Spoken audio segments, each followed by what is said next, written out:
Happy Monday, crafty friends.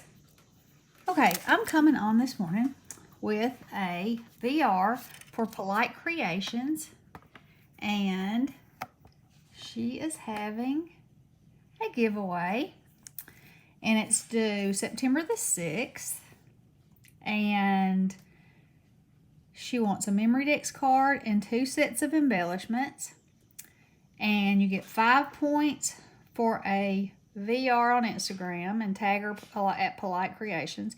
5 points for a VR on YouTube's hashtag Polite Creations.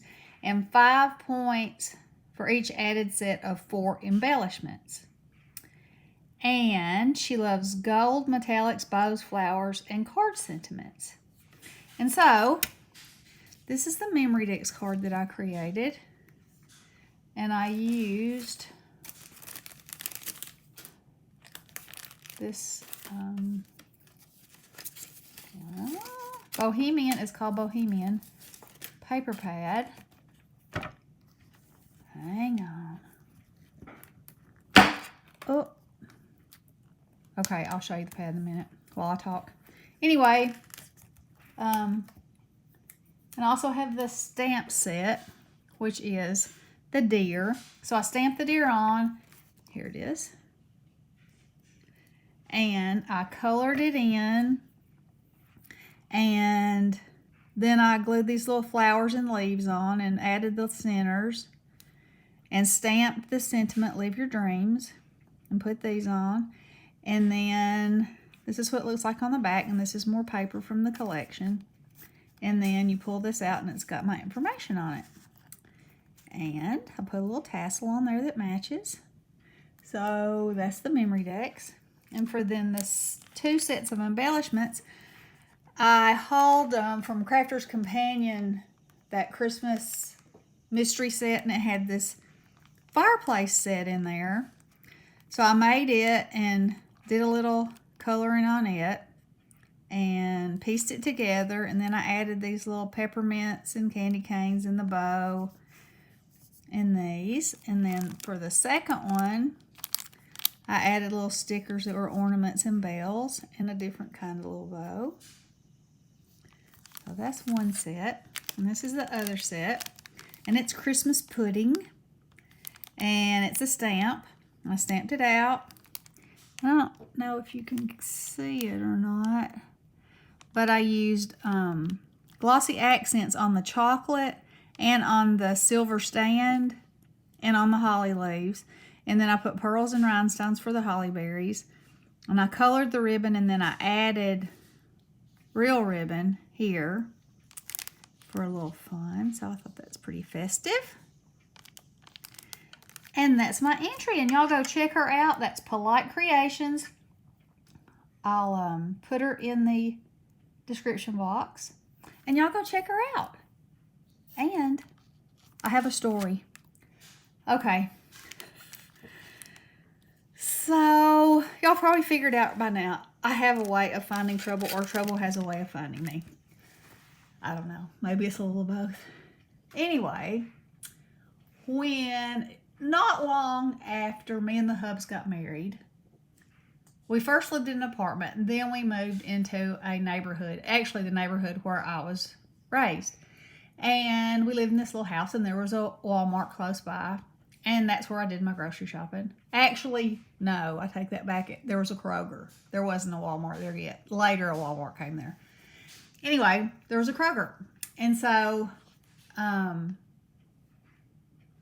Ronnie worked night shifts, and I worked during the day. And it happened to be a weekend.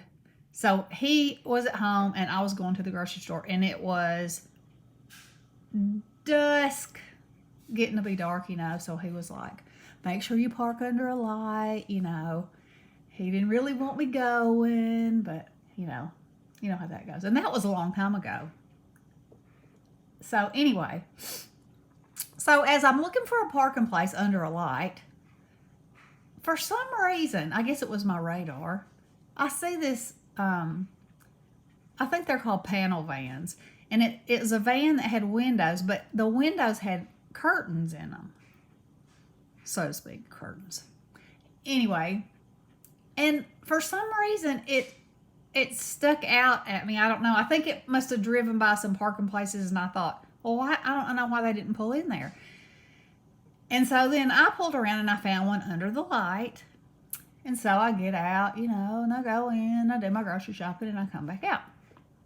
Put my groceries in the trunk, open my door, and something falls out of the door.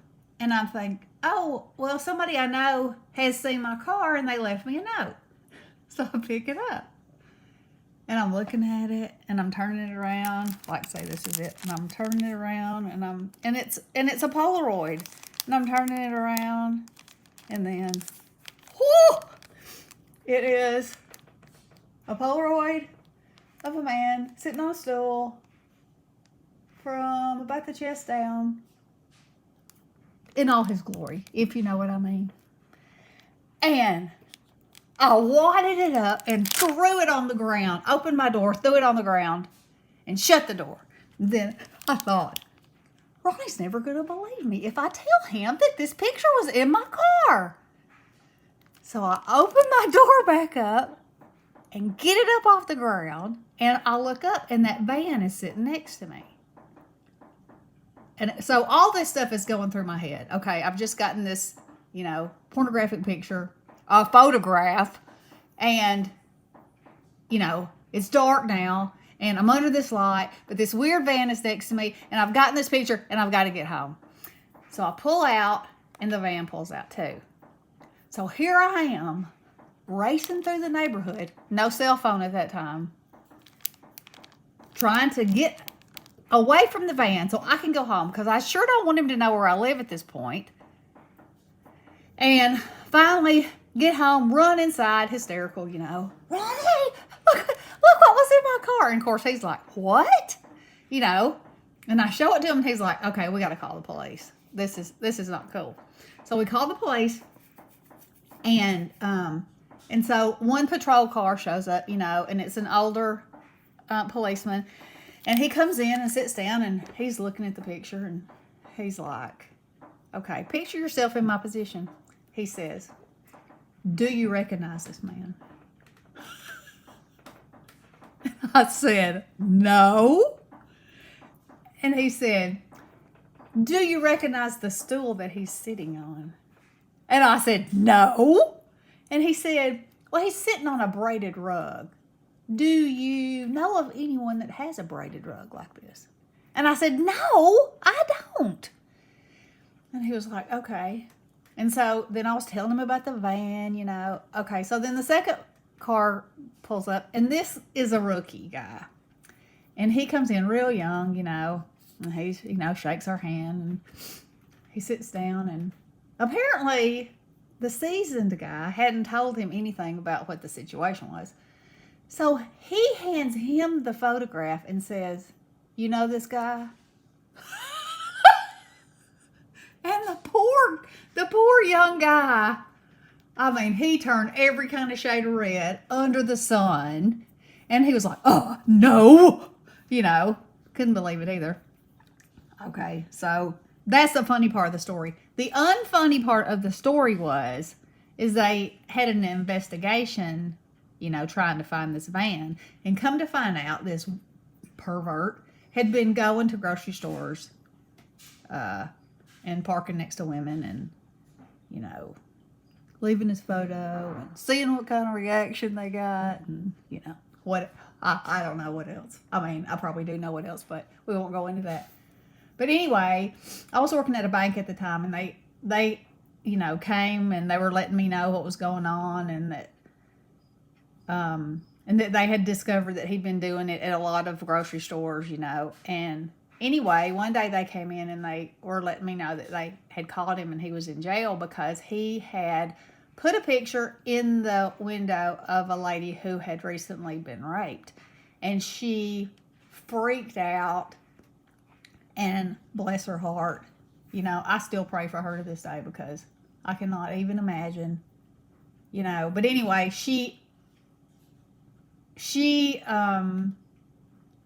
was so upset that, people in the parking lot actually came to her, and that's how they caught the guy finally. I don't, and they didn't tell me if the people stopped him. You know, they could see what was going on, and she. I mean, I don't know. They didn't give me those details, but anyway, finally the guy was caught. But you know, that's the good part of the story. The bad part is the poor other woman, and thank goodness that he never did anything like that. But the funny part was the picture, and just imagine getting a picture like that, wadding it up, throwing it outside the car, and then opening the door and picking it up. Okay, there's a story for you. There's plenty more where that came from. Love you guys. Have a great week. Blessings.